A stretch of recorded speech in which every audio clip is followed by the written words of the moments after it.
नमस्कार दोस्तों, स्वागत है आपके अपने YouTube चैनल में। आज की इस वीडियो में बात करेंगे पोस्ट ऑफिस के एटीएम कार्ड के साथ जो ये user guide and terms condition की लीफलेट आती है, इसमें क्या डिटेल्स है, एटीएम कार्ड को कैसे यूज करते हैं, इसकी कैश विड्रॉल की क्या लिमिट है, फंड ट्रांसफर कैसे करते हैं, फीस और चार्जेस क्या लगते हैं और इसकी वैलिडिटी कब तक है।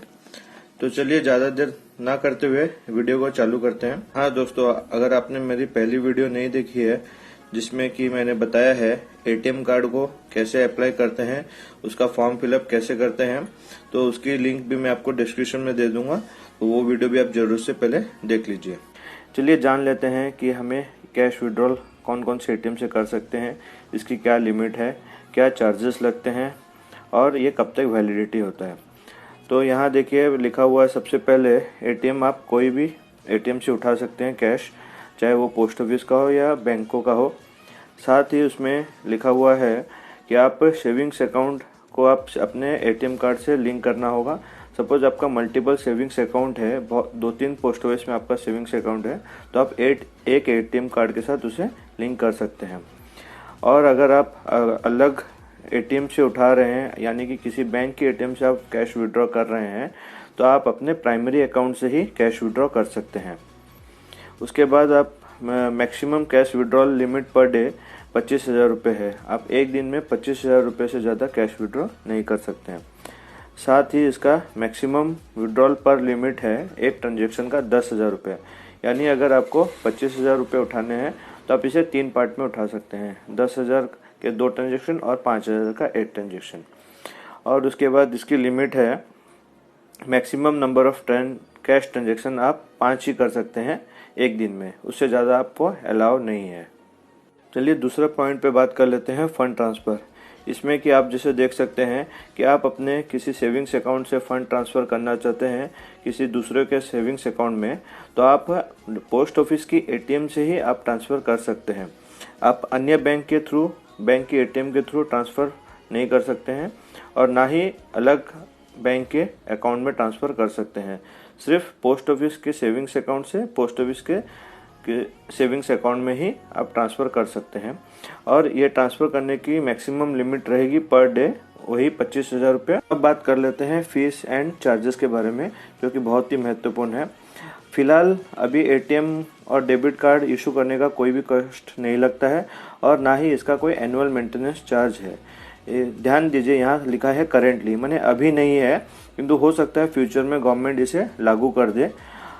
और उसके बाद बात करते हैं हमें कितने फ्री ट्रांजेक्शन मिलेंगे, फाइनेंशियल हो या नॉन फाइनेंशियल।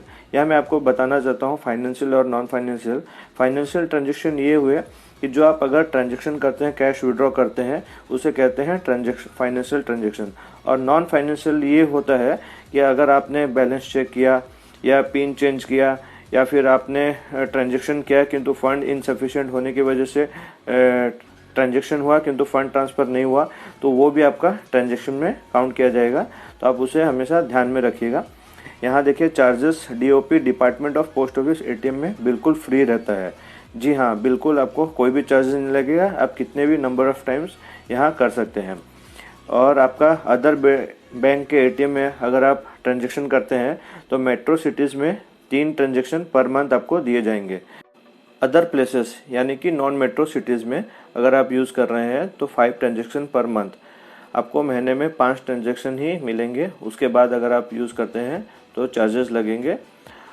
ये सिर्फ चार्जेस आपको पोस्ट ऑफिस के एटीएम को छोड़ने के अलावा अदर बैंक से आप निकाल रहे हैं तो आपका ये चार्जेस है। अब यहाँ देख लेते हैं क्या चार्जेस लगते हैं इसके। ट्रांजेक्शन, अगर आपका फ्री ट्रांजेक्शन ख़त्म हो जाता है तो उसके बाद आपको 20 रुपया पर ट्रांजेक्शन के लगेंगे प्लस जीएसटी, यानी कि करीबन 24 रुपया होता है एक ट्रांजेक्शन का।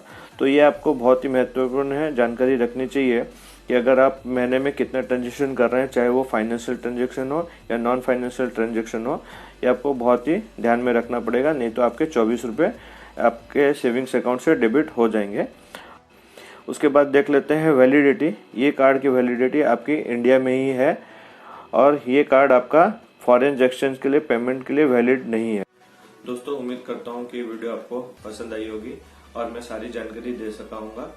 अगर आपको लगता है ये वीडियो से और किसी का भी बेनिफिट हो सकता है तो आप अपने ग्रुप्स में फेसबुक में इसको शेयर कर सकते हैं। और आपको पोस्ट ऑफिस से रिलेटेड कोई भी स्कीम के ऊपर जानकारी चाहिए तो मुझे नीचे कमेंट में पूछ सकते हैं, मैं उसका रिप्लाई जरूर दूंगा। और आपने अगर मेरे चैनल को सब्सक्राइब नहीं किया है तो आज इसको सब्सक्राइब कीजिए, ताकि कभी भी मैं इन्वेस्टमेंट से रिलेटेड वीडियो पोस्ट करूं तो उसकी नोटिफिकेशन आपको सबसे पहले मिल सके। Thank you.